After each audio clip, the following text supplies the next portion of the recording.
জিলহজ মাসের 10 দিনের আমল নিয়ে শেখ সালেহ আল উসাইমিনের বক্তব্য। জিলহজ মাসের 10 দিন শুরু হয় জিলহজ মাস আরম্ভ হওয়ার সময় থেকে এবং শেষ হয় কোরবানির ঈদের দিন।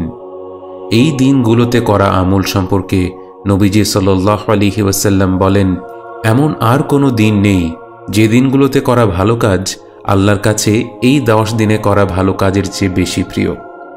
সাহাবীরা জিজ্ঞেস করলেন, এমন কি আল্লাহর রাস্তায় জিহাদও নয়? তিনি সাল্লাল্লাহু আলাইহি ওয়াসাল্লাম উত্তর দিলেন, আল্লাহর রাস্তায় জিহাদও নয়, শুধুমাত্র সেই ব্যক্তি ব্যতীত যে তার জান মাল নিয়ে আল্লাহর রাস্তায় জিহাদ করতে বের হয় এবং সব কিছু ত্যাগ করে। তাই আমি আমার মুসলিম ভাইদের এই চমৎকার সুযোগকে কাজে লাগানোর আহ্বান জানাই। এই 10 দিনে ভালো কাজ বাড়িয়ে দেওয়ার আহ্বান জানাই, যেমন কোরআন তেলাওয়াত করা, আল্লাহর যিকির আযকার করা, যেমন আল্লাহু আকবার, লা ইলাহা ইল্লাল্লাহ, আলহামদুলিল্লাহ, সুবহানাল্লাহ, দান সাদাকা করা, নফল রোজা রাখা, সব ধরনের আমল বেশি করে করার চেষ্টা করুন।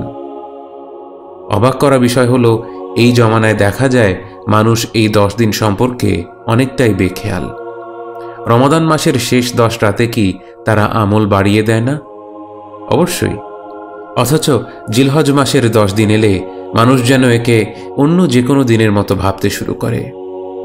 মনে রাখুন, যে ব্যক্তি এই 10 দিনে আমল করা বাড়িয়ে দিল, সে নবীজি সাল্লাল্লাহু আলাইহি ওয়াসাল্লামের নির্দেশিত সুন্নতকে পুনরুজ্জীবিত করল।